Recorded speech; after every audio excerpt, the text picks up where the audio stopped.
Welcome back and thank you for staying with us. You are watching Prime Edition, and as I had earlier on promised you, in studio with me is the Cabinet Secretary for Information, Communication and Digital Economy to discuss the Ministry of ICT's scorecard 1 year down the line.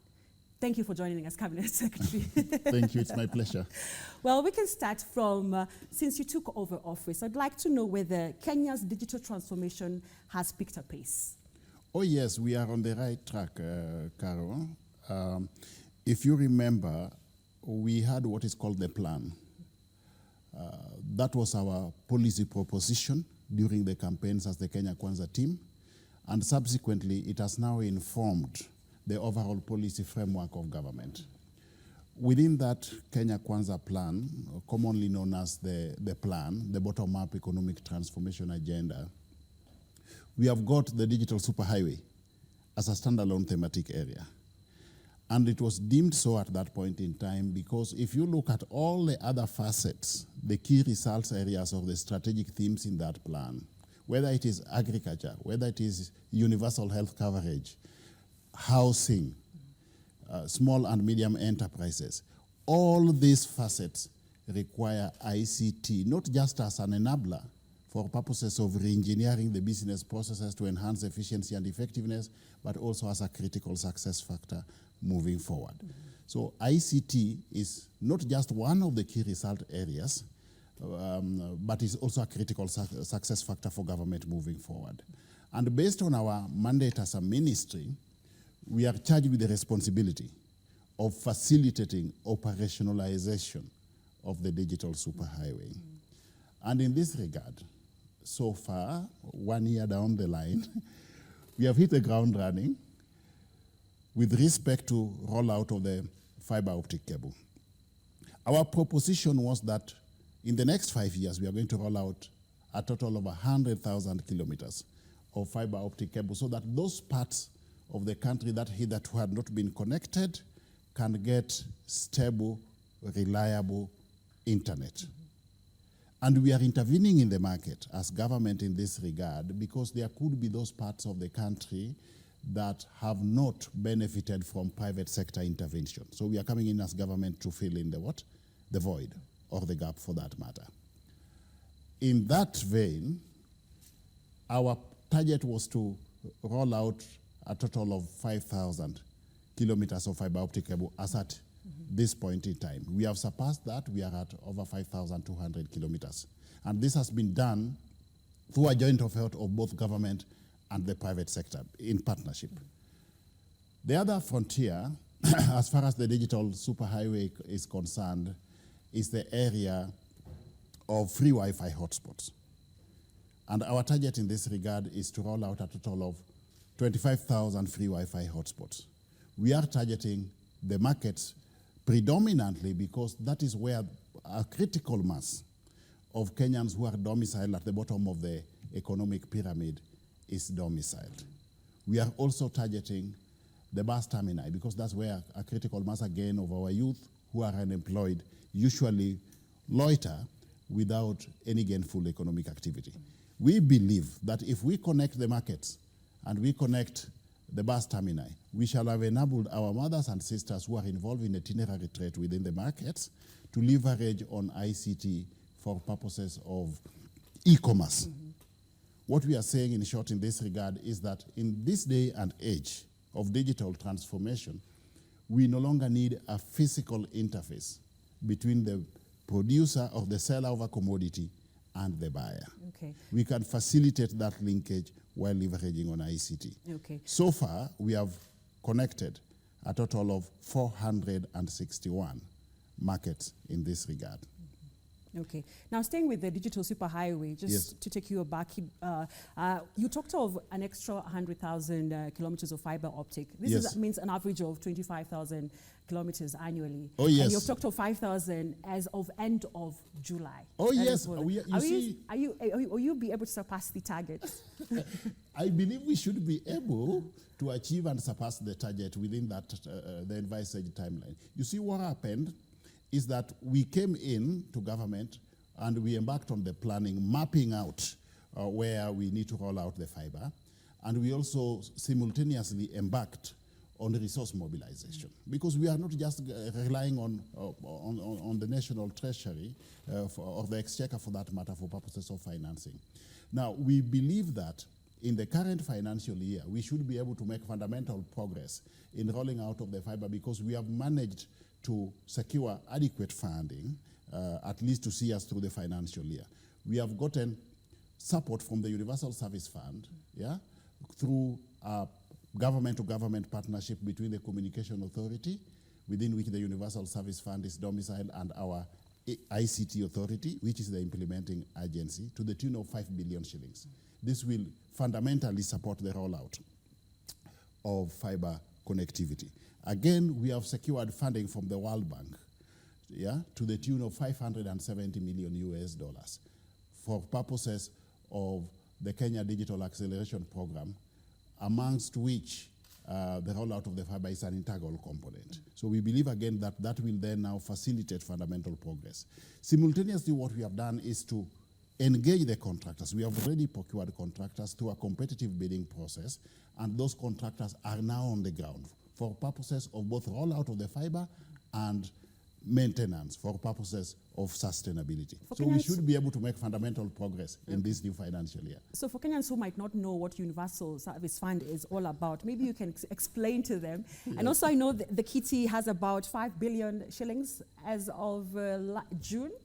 You see, what happens, Universal Service Fund is basically a kitty where, upon licensing of the telecommunication companies, they contribute some money towards the Universal Service Fund for purposes of facilitating growth of the sector through policy framework of the government. And one of the things that this money is supposed to do is to facilitate universal access to technological innovations. So when it is not productive for the private sector in certain areas to connect fiber, the government comes in to fill the void in the market by leveraging on the Universal Service Universal Service Fund. For example, the private sector may find certain areas not feasible for purposes of rollout of fiber. Let's say Turkana, for example. I'm just giving a hypothetical example. Northeastern, for example. The government then comes in to intervene in the market. In a perfect market situation where everything was working normally, the government would not have any reason to intervene. But to ensure that we have got access to those parts of the country that is not connected due to disproportionalities in the market, the government comes in to intervene through the Universal Service Fund. Okay. Yeah. Have you mapped out those areas that... Yes. Yes, we have already mapped out all the areas where we need to roll out the fiber. And we have had meetings with integral players as far as fiber business is concerned. You know, it is not only government that is rolling out fiber. We have got integral stakeholders in the private sector also who roll out fiber. Kenya Pipeline, for example, Ketraco rolls out fiber. Kenya Power rolls out fiber. Kenya Railways rolls out fiber. We have sat down, Liquid Telecom is another one. We have sat down with all these players and we have agreed, we have done the mapping of where the fiber is going to be rolled out. We have agreed on who is going to roll out what threshold of the fiber. We have agreed on the timelines and the performance indicators for each and every entity. So it is all systems go, and I believe that we are on the right trajectory. Okay. Yeah. The government common core network is aging. Yes. It was installed in 2008. Yes. And the wear and tear has led to internet outages across government ministries. I'd like to know whether it's being upgraded. That is actually one of our most immediate concerns, and we have embarked on that in earnest. We are upgrading the government core network, the North-B network, so that we can have sustainability in all the digital interventions that we are undertaking, because it is the main foundation of everything else that we're going to do as far as digital transformation is concerned. Okay. So that is work in progress. We are upgrading, upscaling the North-B infrastructure. Okay. Yeah. Let's talk about the public Wi-Fi hotspots, the 461 as of today. Yes. Now, a few Kenyans we have talked to, they have said some of these public Wi-Fi hotspots are not functional. How are you dealing with, I know challenges such as power outage are there, but how are you dealing with such challenges? You know, anytime there is a new intervention, you learn lessons as you implement. What happened is that when we embarked on this process, we didn't have a baseline on the basis of which we would come up with propositions as far as the market demand is concerned, okay? Projections as far as the market demand is concerned. Initially, we had envisaged that perhaps we would be talking of about 200 to 300 users in the market. But the demand far much outstripped the projections that we had in place. So what have we done? One, we have enhanced the capacity, yeah? So by facilitating in each and every market, we are now increasing the access points so that it can meet the envisaged demand. That's one thing that we are doing. There are also situations where we have had challenges of power. Because we are connecting as government, we envisaged that the markets were going to meet the cost of utilities as power. That has not been done in a sustainable manner. So when power is connected, the public perception is that the Wi-Fi is down, yeah? So what we have done is that we have actually had extensive discussions with the county governments, and we are now getting into a partnership with the county governments where, one, they'll help us in identification of the sites where we are going to install the Wi-Fi. Those sites must first of all be secure as one of the basic parameters, okay? So that we don't have vandalism of the infrastructure. The other thing that the county government accepted to do is to meet the cost of utilities. You would not believe it, but some of the utilities we are talking about, like the cost of electricity, is a meager 3,000 to 4,000, 5,000 per month. We have not been able to get the market players to meet that cost in a sustainable manner. So the county governments now have accepted that they will be meeting the cost of utilities in any market center where we have installed the what? The Wi-Fi. So that again is a challenge that has been addressed. On our side again, we have embarked on the process of enhancing the capacity of our NOFB infrastructure by an additional about 30% to meet the increased demand. So these are critical interventions that we have introduced. Moving forward again, we are also exploring other viable options which may be more sustainable in the long run. Like, for example, do we explore the option of satellite connectivity as opposed to relying on what?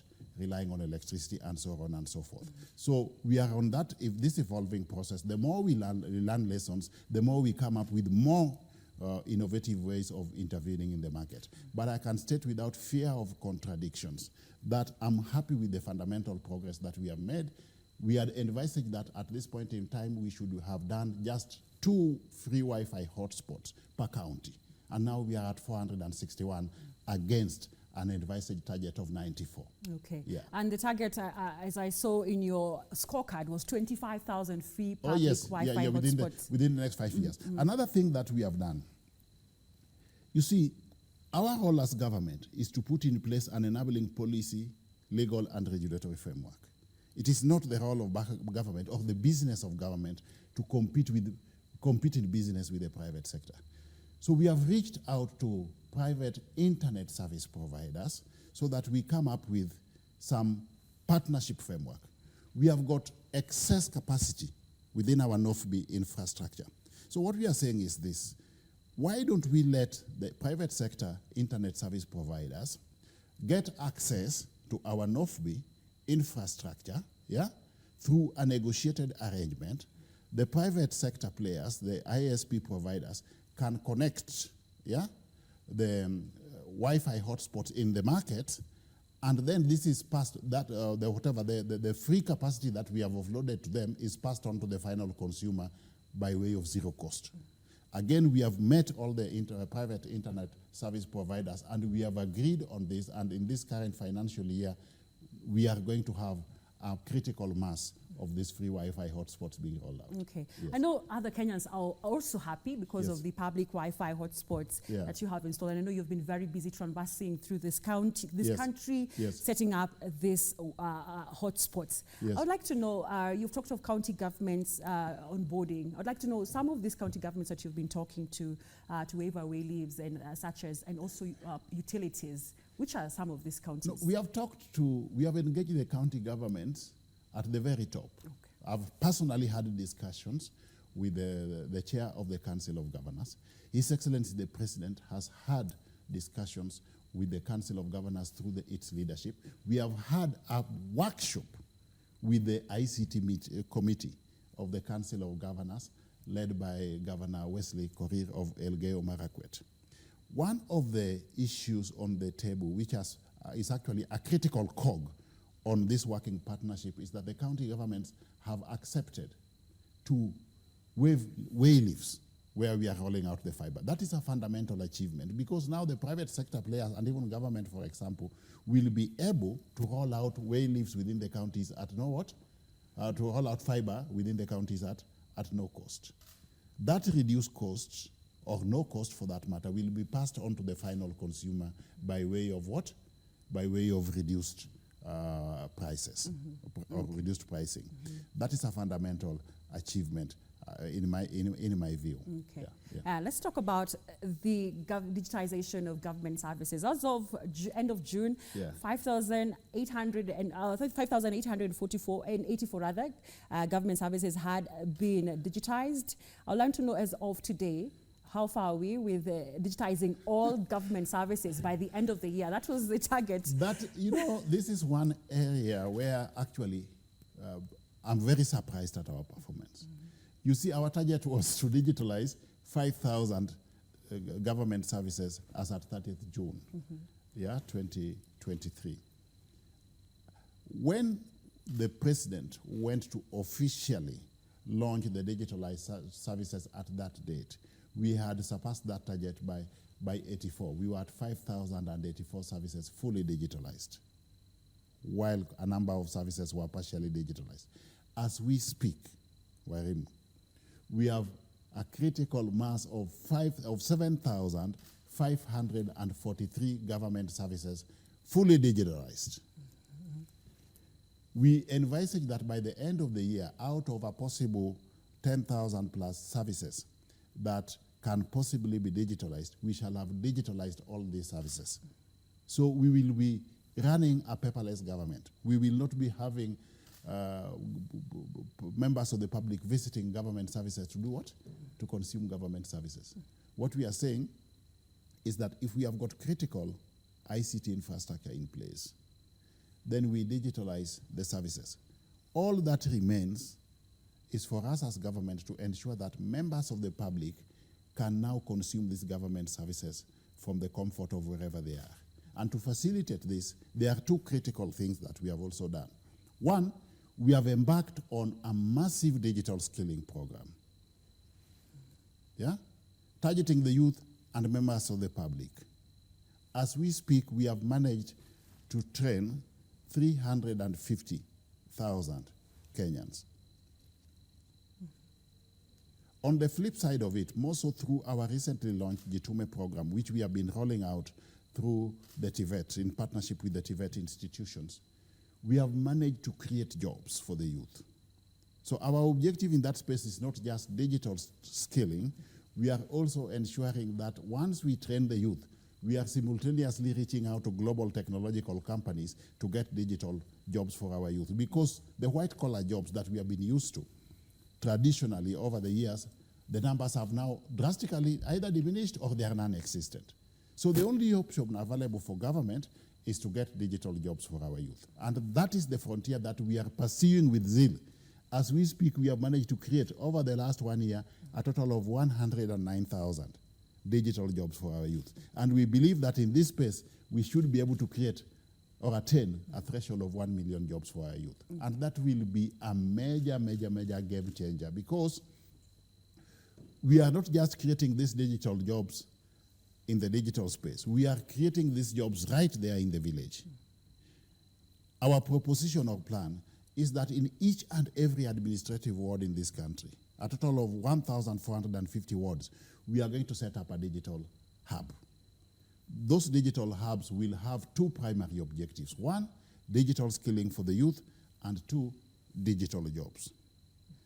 On average, Wairimu, each and every constituency in this country has got about 5 wards, 5 administrative wards. That means we can set up a total of a minimum of 5 digital hubs in each and every constituency.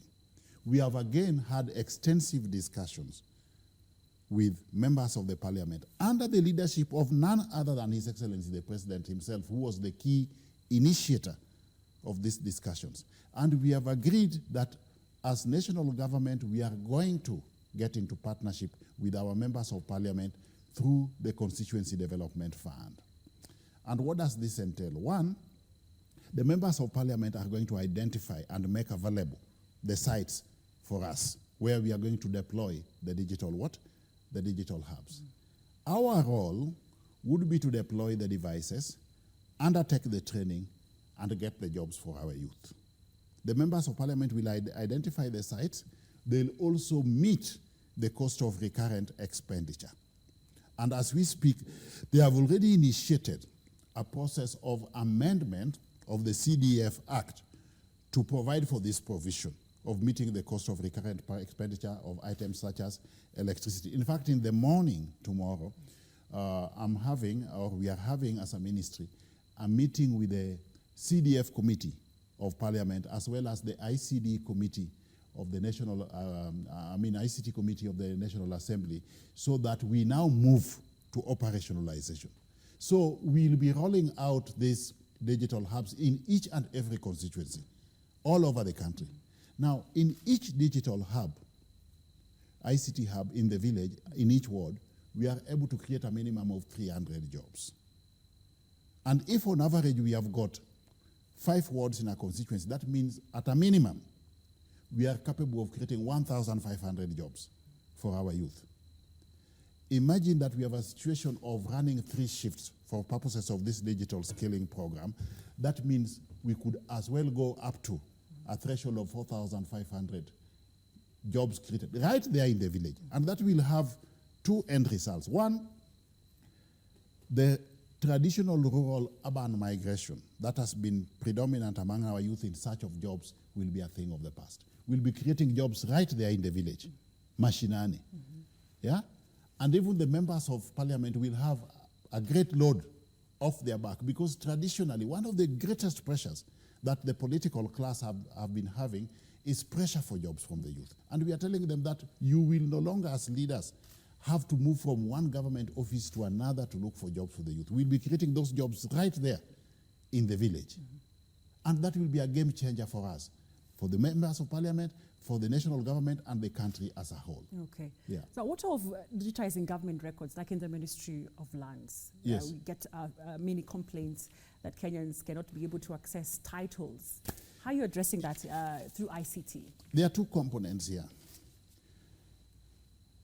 There's the aspect of digitization of records on one hand, and the digitalization of government services on the other. The 2 are like Siamese twins. Yeah? They go hand in hand. You cannot do one without the other. So what we are saying is that as we digitalize the services, a critical success factor is digitization of the records. Because our end game is to ensure that we are running a paperless what? A paperless government. So when we embarked on this digitalization process, we identified certain low-hanging fruits or targets that we had to achieve in the initial stages. One of these was the Ministry of Lands, most so the lands registry, which was clogged. As we speak, we have unclogged that. Yeah, the land transactions through the Ardhi Sasa is now being rolled out on digital platforms. The other area that we targeted is the Kenya Revenue Authority. We believed that if we digitalized government services, we could ensure that Kenya Revenue Authority is actually able to widen the tax base by bringing on board more players who hitherto were not in the tax bracket because, first of all, identification was a challenge.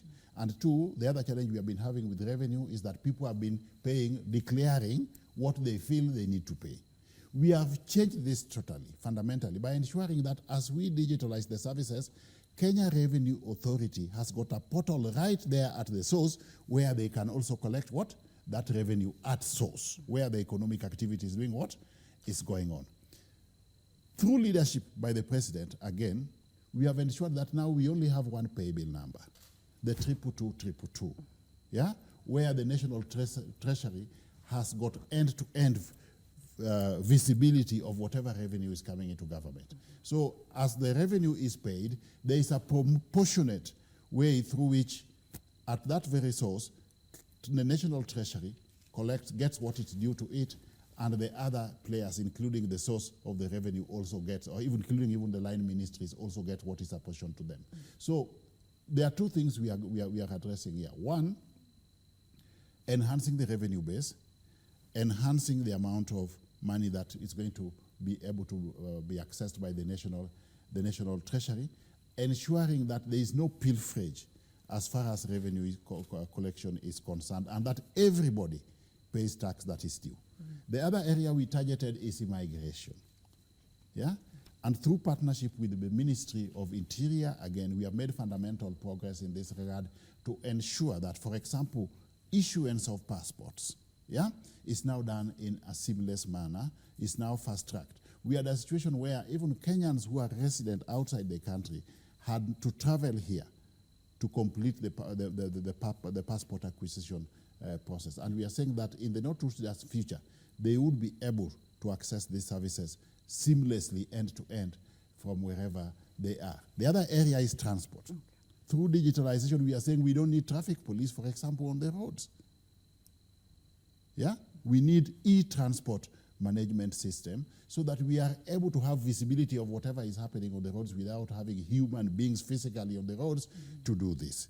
The other area is universal health coverage, which is a standalone thematic area in our Kenya Kwanza plan. We want to leverage on technology to facilitate interoperability of data. It does not make sense to go to Kenyatta Hospital, do a scan, for example. When you go to Aga Khan Hospital, again, you are asked to do the same scan, yeah? And then when you go to Nairobi Hospital, I mean, that makes the cost of healthcare unaffordable.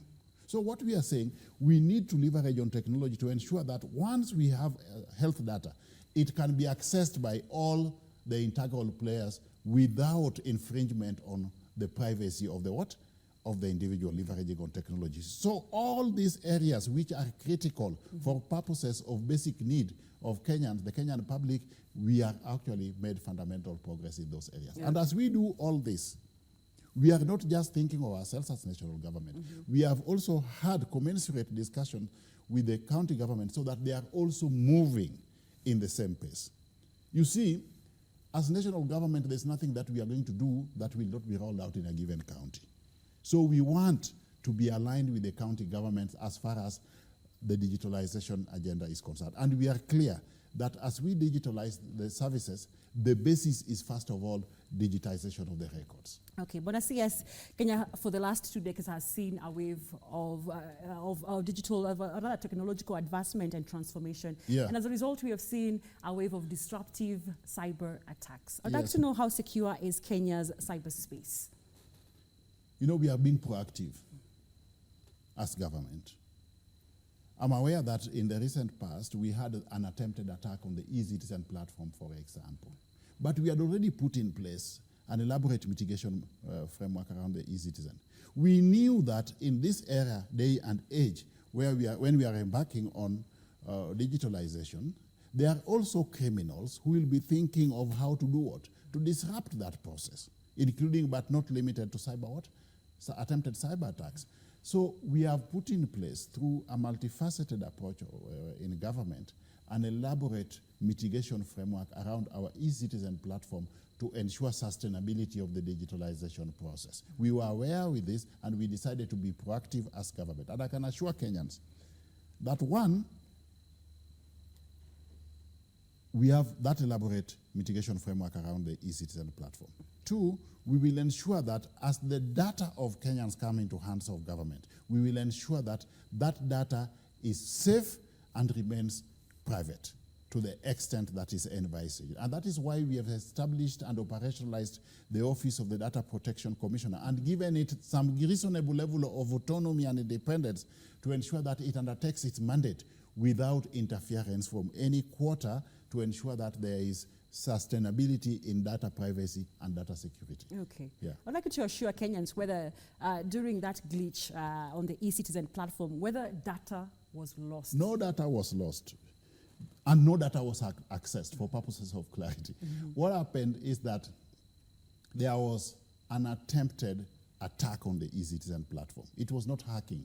Hacking means you successfully and illegally gain access to a technological platform and then interfere or infringe on the data that is domiciled therein. That was not the case. There was an attempted attack by making over and above ordinary requests into that e-citizen platform, and that somehow slowed down the processing of information through the e-citizen platform. But within a matter of 2 to 3 days, we managed to ensure that we restored the operations of the e-citizen platform, and as we speak, in a sustainable manner since then, the e-citizen platform has reverted back to optimal capacity utilization levels. Okay. Yeah. How are you working with the private sector maybe to deal with these cyber attacks? Let me tell you, one of the critical success factors in this digitalization space is innovation and creativity. We are adapting a whole sector approach. Yeah? We keep on working together with the private sector.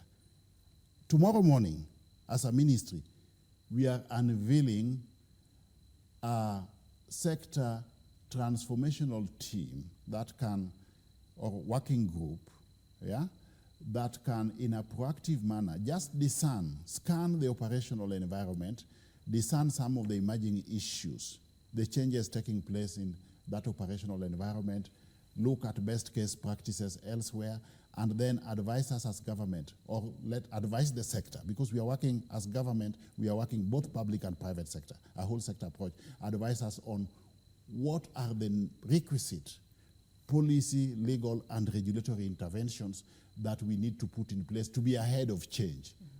Because this space of technology is very, very, very, very dynamic. Change takes place almost every day.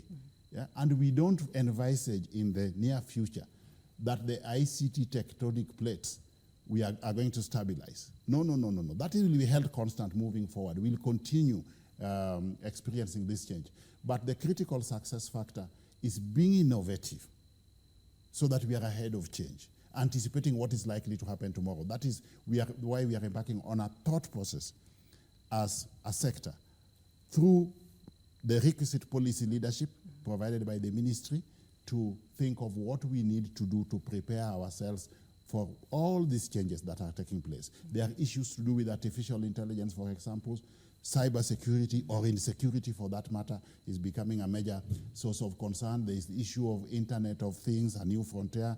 In the area of broadcasting and telecommunications, we are thinking of digitalization. How are the media houses going to reorient themselves or re-engineer their business processes in view of digitalization to sustain themselves in the operational environment? Oh, we are thinking of all these things. Yeah. Okay, on a single day, maybe you can describe to Kenyans, how many cyber attack attempts do we receive as a country?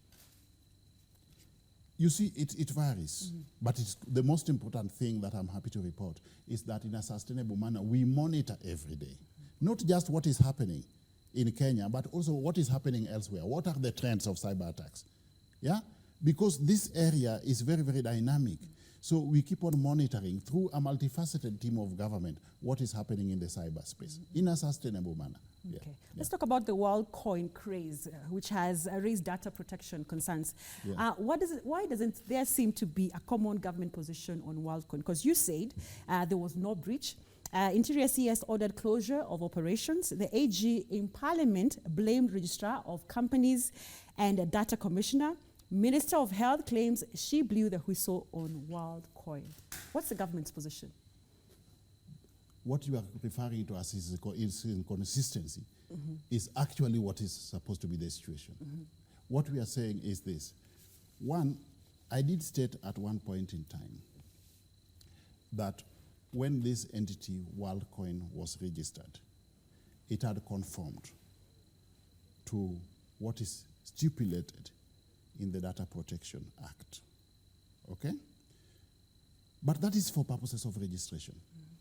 And at that very, very instance, or on that very, very occasion, I did state that when it comes to operationalization, issues emerge. And as far as operationalization is concerned, there are rules, regulations, and guidelines. Just today, if I may give a hypothetical example, you can go to the Business Registration Service, register a company. What have you gotten? It's just registration.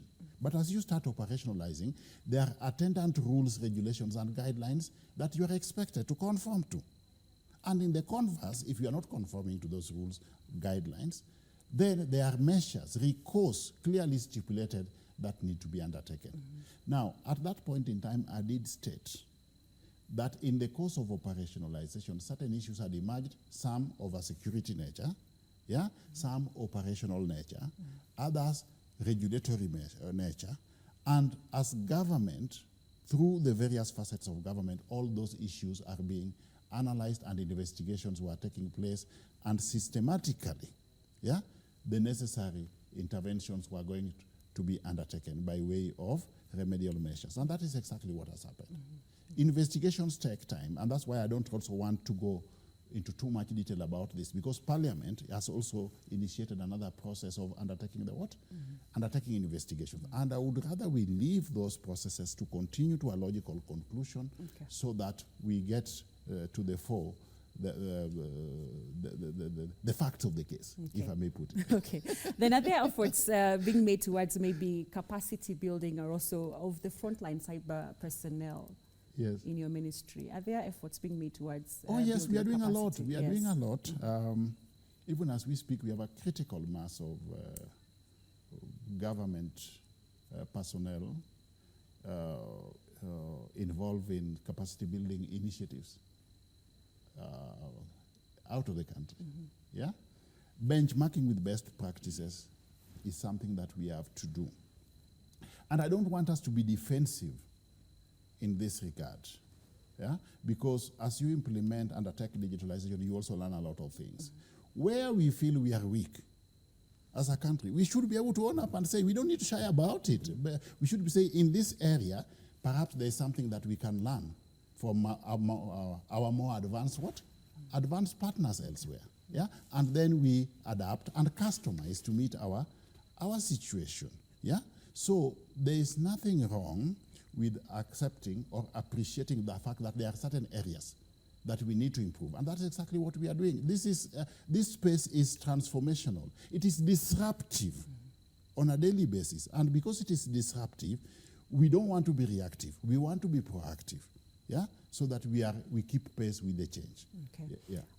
In a bid to deliver the president's promise of cheaper smartphones to Kenyans. What is the status? Because the last time I checked, the first cheap smartphone was supposed to hit the market in August. We are in September. Where are we now? We are where we are supposed to be. We are where we are supposed to be.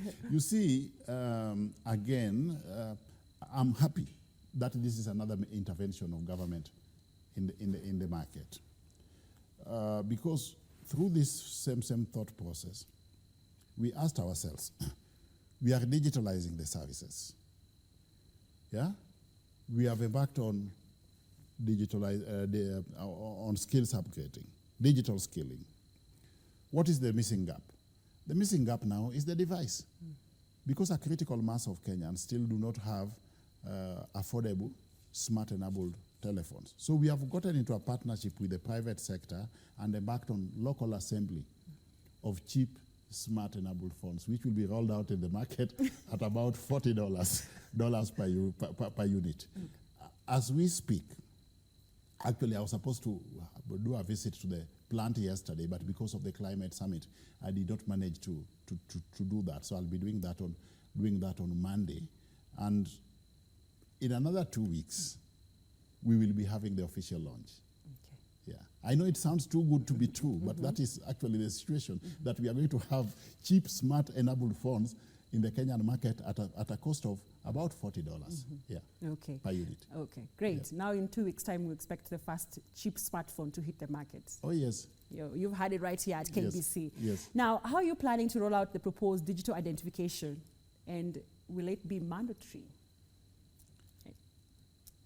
You know, it is just common logic, basic common sense, that if you have digitalized services, you have ensured that there's a commensurate level of digital skilling, and Kenyans have got the affordable smart device, a critical mass of Kenyans, then it doesn't make sense to ask Kenyans to physically visit government offices to consume government services.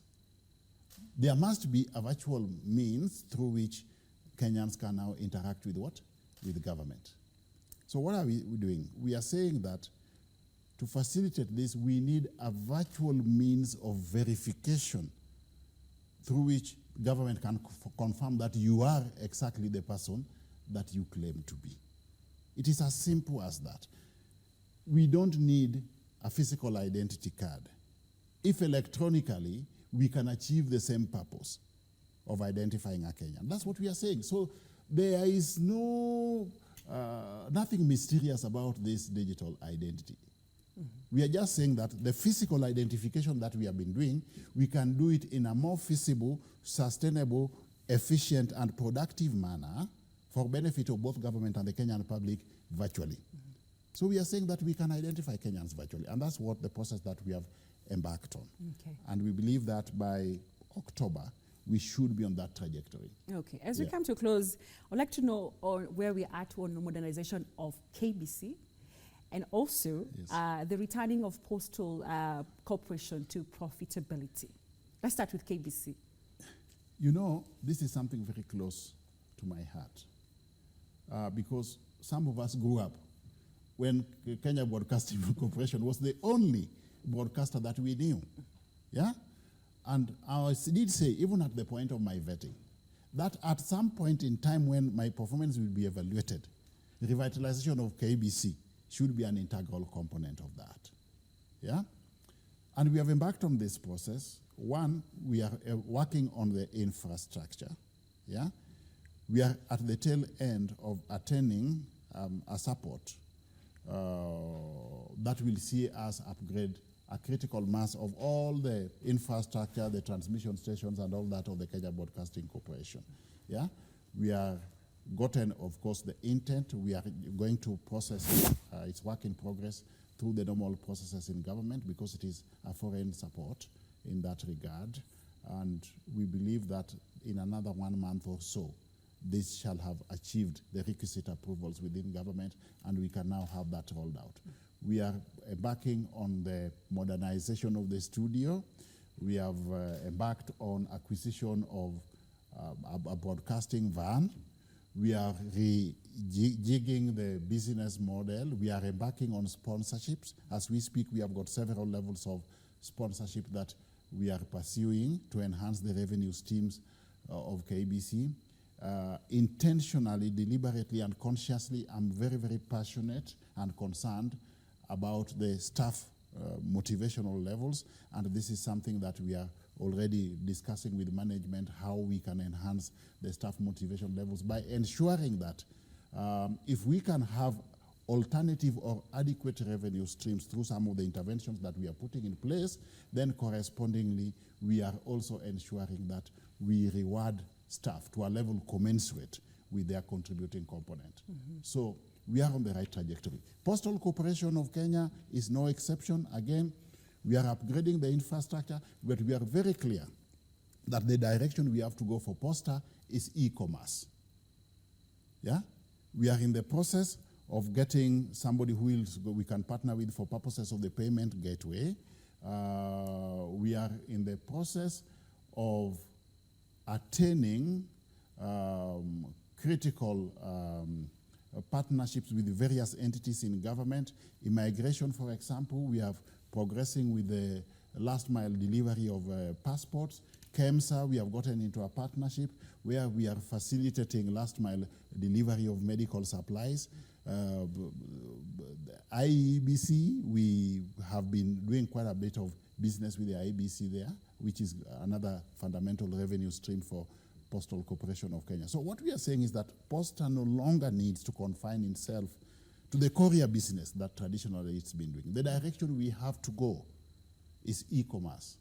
Yeah, we want Posta to be like Amazon, for example. Okay, and we are pursuing this, and we believe that it is the game changer for the Postal Corporation of Kenya. Okay. Yeah. Bonasias, as we come to a close, I'd like to hear your thoughts on the African Climate Summit. I know it's and now it's African Climate Week. I'd like to know how we can leverage on ICT to drive climate solutions and also climate financing. It is all about smart everything. Even in the environmental space, we want to talk about smart environmental interventions. Everything that we are going to do in that climate change agenda requires re-engineering of the processes through ICT. So ICT is again a critical contributing component towards the green economy. Yeah. Okay. Yeah. Thank you so much, Bonasias. Well, if you have any closing remarks, we're coming yes, to an end. I want Kenyans to start preparing for the new digital Kenya. Okay. Our vision is an empowered and digitalized Kenyan society.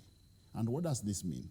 It means that we are going to have a digital endgame at the tail end of all that we are talking about, all these interventions. We are going to run a paperless government.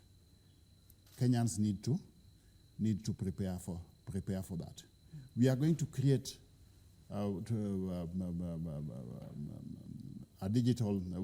digital jobs away from the traditional jobs. Our youth need to start preparing for that. That is the new frontier.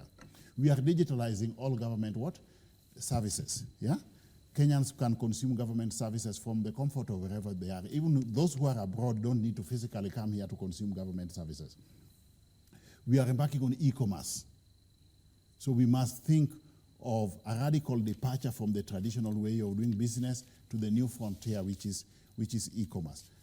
We are also, in the same vein, going to turn Kenya through this digitalization process into a 24-hour economy. Because there will be no difference between day and night. You can work at any point from wherever you are. So we are on the threshold of turning Kenya into a digital what? A 24-hour economy. We believe that through all these interventions, we should be able to position Kenya effectively, not just as the ICT hub of Africa, but a major global player and a global player and investment destination of choice, informed by comparative advantages, driven by ICT. Thank you, Bonasias, for creating time to join us in studio. Yes. That has been a conversation on digital transformation agenda. You've had it from the CS himself right here on our KBC studios, talking about turning Kenya into a 24-hour economy. And he has said that in 2 weeks' time, the first cheap smartphone at $40 will be hitting the market. That and much more, you can revisit this conversation on our YouTube channel at KBC Channel 1. We take a short commercial break. We'll be right back.